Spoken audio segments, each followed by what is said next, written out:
যোৱাকালি আমি এটা বিশেষ খবৰ সূত্ৰে লাভ কৰিছিলোঁ যে কচুদৰম অঞ্চলৰ কৃষ্ণপুৰ অঞ্চলত তিনিজন আৰ্ম কেডাৰৰ মুভমেণ্ট আছে আৰু সেইফালে তেওঁলোকে সীমান্তৱৰ্তী চুবুৰীয়া জিলাৰ মাজেদি তেওঁলোকে আমাৰ জিলাত সোমাবৰ কাৰণে তেওঁলোকে চেষ্টা কৰিছে। সেই মৰ্মে আমাৰ এটা বিশেষ পুলিচৰ দল তাত উপস্থিত হ'ল আৰু যেতিয়া তাত তালাচী চলাৰ সময়তে এখন অটো গাড়ীত আহি থকা অৱস্থাত তিনিজনকৈ মিলিটেণ্টক আমি ধৰা পেলাওঁ। তাৰে এজন পলাই যায়, কিন্তু পাছত আমি তেওঁক ধৰিবলৈ সক্ষম হওঁ।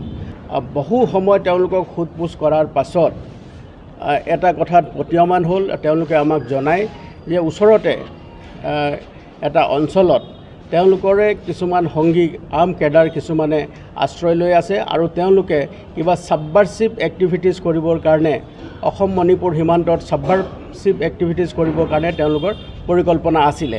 গতিকে সেই মৰ্মে এটা বিশেষ অপাৰেশ্যন প্লেন কৰা হ'ল আৰু আজি পুৱতি নিশা আমাৰ সেই এটা বিশেষ অপাৰেশ্যন তাত সেই অঞ্চলত ভুৱন পাহাৰৰ পাদদেশত এই অপাৰেশ্যনটো আমাৰ চলিছিলে। আৰু সেই অপাৰেশ্যনৰ কালত যেতিয়া আমাৰ আৰক্ষীৰ দল তাত উপস্থিত হয়, সেই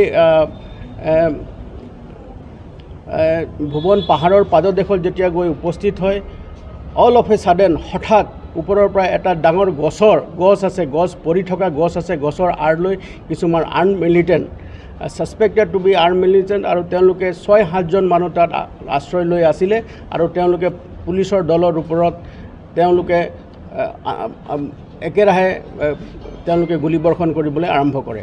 তাৰ ফলত লগে লগে আমাৰ পুলিচৰ দল তাত পজিশ্যন লোৱাৰ পাছত তেওঁলোকে টেকটিকেলি সেই অঞ্চলত এই অপাৰেশ্যনত যেতিয়া পুলিচে ৰিটেলিয়েট কৰে, তেওঁলোকৰ যেতিয়া গুলীবৰ্ষণ কৰে, পুলিচে আত্মৰক্ষাৰ কাৰণে গুলী চলাবলৈ বাধ্য হয়।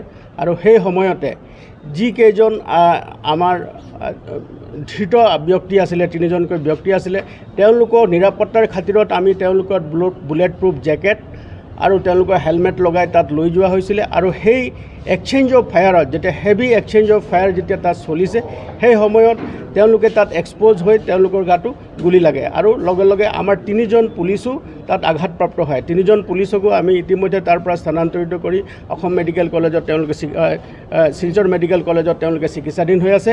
আৰু 3জনকৈ যিকেইজন আৰ্ম কেডাৰ আছিলে তেওঁলোকক ইতিমধ্যে তাৰ পৰা শ্বিফ্ট কৰা হয়, সোণাই PHCলৈ শ্বিফ্ট কৰা হয়, সোণাই PHCৰ পৰা তেওঁলোকক শিলচৰ মেডিকেল কলেজলৈ শ্বিফ্ট কৰা হয়। আৰু সেই তেওঁলোকক যেতিয়া তাৰ পৰা স্থানান্তৰিত কৰা হয়, তাতে এটেণ্ডিং ডক্টৰ যিজন চিকিৎসকে তেওঁলোকক চিকিৎসাৰ বাবে তেওঁলোকক